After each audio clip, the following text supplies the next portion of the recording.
lafa jirtanitti nageenyi waaqayyo isiniif haa baay'atu. Ijoollee waaqayyo warri taatan waaqayyoon kan isin jaalatu isinis waaqayyoon kan jaalattan nageenyi waaqayyo gooftaa andaaraa jirtan hundumatti kaabaa kibbatti bahaa lixatti isiniif haa ta'u. Abbaan keenya qulqullichi Daawit akkas jedhe yaa gooftaa jechi kee afaan kootiif goroorroo kootiif qoonqa kootiif sagaleen kee dubbiin kee mi'aawaa damma caalu jedhe. Abbaan keenya Daawit maaliif akkas jedhe jechi kee mi'aadha yookiin immoo dubbiin kee goroorroo kooti qoonqa koo keessatti mi'aadha kan inni jedhe maalidha jechi waaqayyo dubbiin waaqayyo mi'aa ta'uusaa qaalii ta'uusaa kan ittiin beeknu ilaala. Samiin nuyi arginu kun kan dhaabbate jecha waaqayyootiin dacheen nuti arginu kun kan diriire jecha waaqayyootiin uumamtoonni nu arginu kun baay'een isaanii kan diriiran parsantii 95 dhibba keessaa kan uumaman jecha waaqayyootiinidha. waaqayyoon ifti haa ta'u jedhee ifti ni ba'e argitanii jechi waaqayyoo kun mi'aadha. Ifa kan baasu ifa isa lakkaawwamee hin dhumne kan namoonni hundi itti fayyadaman kan hundi keenya itti fayyadamnu kana jecha waaqayyoo santu baase.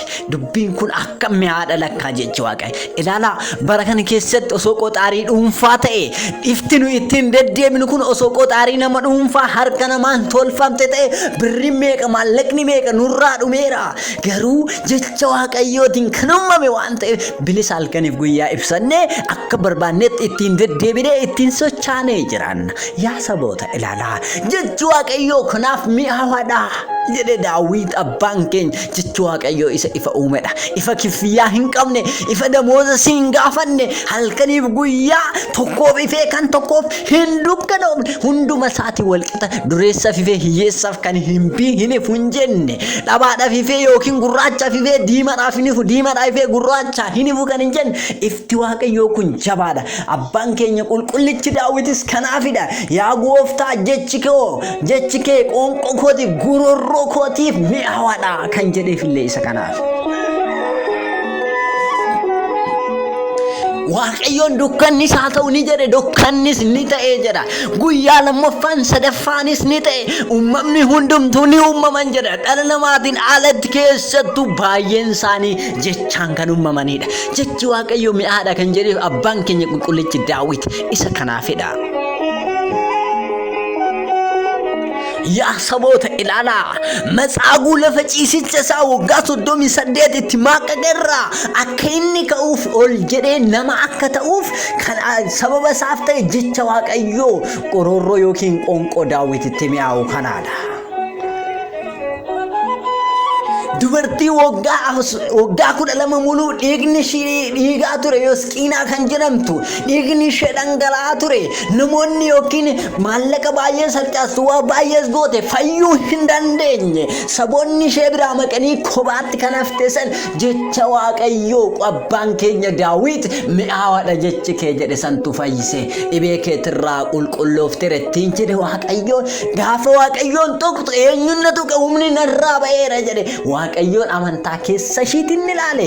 Amantaa keessa ishiitiin ni arge. Kanaaf jechii fi gochi ishii walitti ta'anii jechi waaqayyoo gochi ishii waliin ta'uun dubartii dhukkubbii sanarraa baasaniiru. Galaana Eeltiraa kan nama sodaachisu yoomuu eenyumtuu kan ce'uu hin dandeenye eenyumtuu kan itti quu hin dandeenye adda kutanii akka gaaratti dhaabanii uummanni Israa'el akka ce'uuf sababa kan ta'e jecha waaqayyoo ture. Abbaan keenya Museen jecha waaqayyoo waame waaqayyoon ergamaa isaanii ergeef Mikaa'elichis nu dubbate jecha waaqayyoo fidee Musee ittiin dubbate.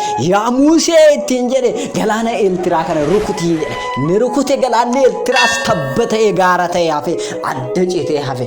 Ilaalaa jechi waaqayyoo mi'aadha kan jedheef abbaan keenya Daawitis isa kanaafidha. Jechi waaqayyoo gabrummaa foonii gabrummaa lubbuu jalaa nama oolcha. Warri Israa'el bara gabrummaa jala turan bara gabrummaa Fara'oon jalatti maaqaqaa turanitti waaqayyoon gooftaan ittiin jedhe saba Israa'el saba koo kana gadi gadhiisi jedhe. Dubbiin waaqayyoo kun saba Israa'el gabrummaa jalaa ni baase. Kanaaf jechi kee yaa gooftaa qoonqoo kootti mi'aadha maaliif hin jedhamure?